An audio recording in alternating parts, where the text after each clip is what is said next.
आपके हिसाब से जब आप वोट देने जाएंगी, क्या मुद्दा होगा जो आपके दिमाग में होगा? सबसे पहले तो मैं ये कहना चाहती हूँ कि जो ये चुनावी दौर होता है, ये भारत का लोकतांत्रिक का महापर्व होता है। ये बहुत महत्वपूर्ण होता है सभी के जीवन में और हमें बढ़-चढ़ कर अपने मतदान का प्रयोग भी करना चाहिए।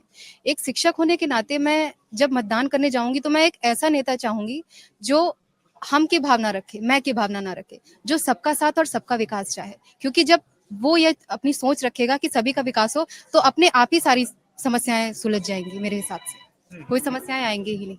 मतलब ऐसा नेता हो जो सबको लेकर चले। जब सबको लेकर नेता चलेगा तो साधारण सी बात है कि सभी का विकास हो जाएगा। उसमें किसी भी क्षेत्र, चाहे वह शिक्षा का क्षेत्र हो, वह स्वास्थ्य का क्षेत्र हो, कोई भी क्षेत्र हो, किसी में कोई समस्या रही नहीं जाएगी। जब एक नेता यह सोच बना लेता है कि मुझे सबका विकास करना है, तो भारत अपने आप ही आगे बढ़ जाता है।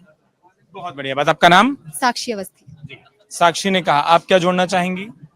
अब मेरे हिसाब से तो सबसे पहले वैकेंसी देनी चाहिए। जो पेपर लीक करते हैं मतलब उससे छात्रों का कहीं ना कहीं मनोबल घट जाता है, तो उसकी तो व्यवस्था करनी चाहिए, कड़ी से कड़ी व्यवस्था करनी चाहिए कि पेपर ना लीक हो।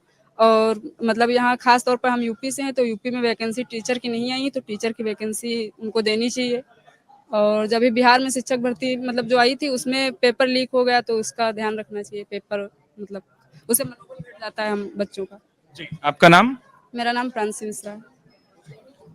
क्या ऐसा है जो जोड़ना चाहेंगे? और क्योंकि जैसा इन्होंने कहा शिक्षिका हैं या भविष्य की शिक्षिका हैं, तो वो अपने वाजिब मुद्दा उठाए कि जो पढ़ाई कर रहे हो उसकी वैकेंसी हो ताकि रोजगार भी दिखाई दे।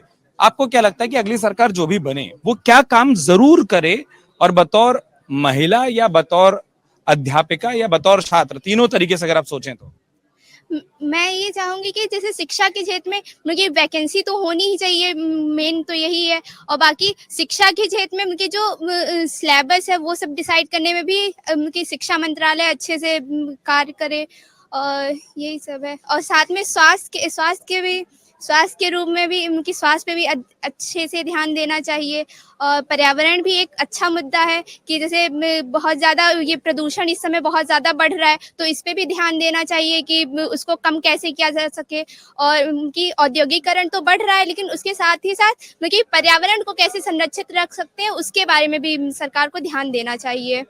आपका नाम? मेरा नाम सौम्या वर्मा है। सौम्या, बहुत अच्छी बात आपने इसलिए भी कही ना, क्योंकि हम एक ऐसे इलाके में हैं जहां वनों की अधिकता है, वन बाहुल्य क्षेत्र है, और वहां पर अगर पर्यावरण का ध्यान नहीं रखेंगे तो हम तो वो देख ही रहे हैं कि ग्रीन बेल्ट धीरे धीरे देश में ही कम होती दिखाई दे रही है। तो अच्छा लगा कि तमाम उन सामान्य मुद्दों से हटकर आपने एक और मुद्दा जोड़ा। जी, जी, मेरा नाम शिवांगी गुप्ता है। मैं ये कहना चाहूँगी कि महिलाओं की स्थिति पे, सामाजिक सुरक्षा पे ध्यान दिया जाए और उनके स्वास्थ्य पे भी ध्यान दिया जाए।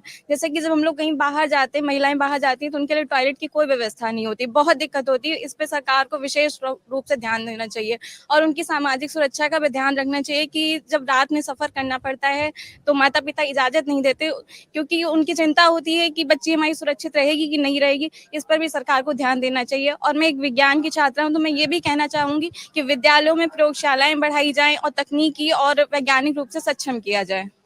बहुत बढ़िया बात और बहुत बुनियादी बात। जब आप बाहर निकलो, इतनी बात कही जाती है कि आप बाहर निकलो, लेकिन अगर बाहर वो सुविधाएं नहीं है, वो सामाजिक सुरक्षा के साथ साथ वो बुनियादी सुविधाएं नहीं है, जिस टॉयलेट का आपने जिक्र किया कि अगर सार्वजनिक मार्केट बने हैं, नगर निगम के मार्केट बने हैं, वहां पर अगर वो चीजें नहीं है तो फिर दिक्कत होंगी। और ये बहुत अच्छा सुझाव है।